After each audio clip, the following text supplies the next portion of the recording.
stone. That's just something they have to put out because they have to list the depth chart on their website. But that is still a little bit fluid. They got about 2 weeks of practice time to see who impresses. But both rookies will be on the roster. Kenny Pickett as well. You got Joe Flacco starting. Most teams don't keep 4, but the Browns have sort of stayed true to their plan here. They want the more the merrier in the quarterback room right now. Hey, the more the merrier here on SportsCenter. That's why Jeremy Fowler is with us. Browns open up the season against the Bengals. Jeremy, appreciate it. SC3, the 3 NFL headlines you got to know, starting with Micah Parsons and that call me gesture before the Cowboys preseason game Friday against the Falcons. Coach Brian Schottenheimer's taken up that offer, saying he will meet with Parsons today after the linebacker was seen laying down on a training table during a portion of that game. Well, Buccaneers rookie safety Shiloh Sanders, son of Hall of Famer Deion Sanders, was ejected last night after punching Bills tight end Zach Davidson. Welcome to your Jet 2 holiday. Sanders, who went undrafted, is competing for a roster spot on Tampa Bay.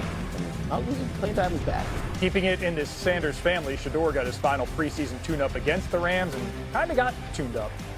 3 for 6, 14 yards, sacked 5 times, including that 24-yard sack in the fourth quarter. Football analyst Sam Acho joins us. Sam putting the salmon. Good morning, friend. Earlier, Sam, we heard Jeremy Fowler putting the Browns' plan in focus, saying that they could go with 4 QBs on a 53-man roster. We haven't seen that since the Saints in 2021. And one of those guys was Taysom Hill. It's different. How surprised are you by the Browns deploying a 4 QB roster? I am surprised, but I shouldn't be. So the Cleveland Browns last year initially had 4 quarterbacks on their active roster. Part of the reason why is that Andrew Berry, their GM, understands how important the quarterback position is. A few years ago, the Cleveland Browns defense was one of the best defenses in the NFL, but quarterback was an issue. Berry said that he sees those last few roster spots as a developmental opportunity. So what better opportunity to have a veteran quarterback in Joe Flacco, along with not just 2 rookies who can develop, but another veteran in Kenny Pickett. If those 2 rookies don't pan out the way you expect and Joe Flacco gets injured, it's good to have Pickett as a backup plan. And you're talking injuries. Pickett's been dealing with a hamstring. Gabriel had a hamstring. Shedeur Sanders already an oblique, and the other guy's 40. Sam, hang tight. I know Scoob has a little more to discuss, don't you, bud? Yeah, let's check in on another QB situation in the Saints. They took on the Broncos. Tyler Shuck and Spencer Rattler battling for the top spot. Rattler was the one to get the start. His first drive led to a field goal, so here we are on his second. Hits Chris Olave on the wide receiver screen. Nice game there. Later in the drive, Rattler is going to fit this. And a tight window to Rashid Shaheed. Drive ended in a field goal, 5 for 8, 43 yards on the day. Head coach Kellen Moore said he did some really good stuff and went through some progressions, but they weren't great on third down. They were 0 for 3. Shuck's turn now in the third quarter on 3rd and 6. Not great on third down here either. Strip sacked, and the Broncos recover. Denver would score a touchdown because of the turnover. Let's see how he responded. Ensuing drive, 3rd and 3. Shuck throws it on target to Maliki Matova for the first down. Drive continues into the 4th on 3rd and 5. Shuck, okay, gets a little tricky here too with the sidearm throw. I see you. Really good stuff from the rookie there, avoiding pressure. Whoop, whoop, get out the way and finding the open man, getting the first down. Kellen Moore said after the game that Shuck used his feet really well, and you can see it here. 11-yard rushing touchdown, caps off a 12-play, 77-yard drive. He went 12 for 20, 102 yards on the day. And we're back with Sam Acho now. Sam, the Broncos ended up winning that game to close the preseason out. So how legitimate of a threat is Denver in the AFC West? Yeah, the Denver Broncos are a rising organization. They are ready to challenge the Kansas City Chiefs. Why do I say that? It's not only quarterback, but it's also their defense. This defense led the NFL in sacks last season. They had 62 sacks, almost 10 more than whoever was second. They have a pass rush specialist coach named B.T. Jordan who trains all the best pass rushers in the NFL. And oh, by the way, he spends a majority of his time with this Broncos defense. But it's not just their defense, it's some offensive additions.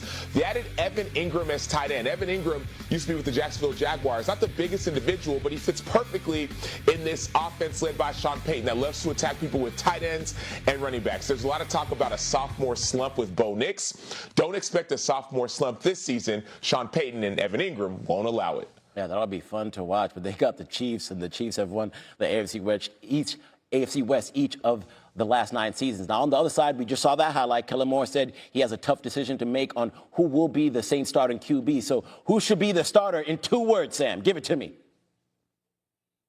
In 2 words, give me Spencer Rattler. That was more than 2 words. But That's I 4 appreciate words. it. Yeah. I can tell you why, too, but that's 4 words. Too many words. According to the producer in my ear, we got to keep this moving. Maybe we'll bring you back. Last look at their quarterbacks before the regular season. Joe Flacco was already named starter and looked good in his tune-up, completing 9 of 10.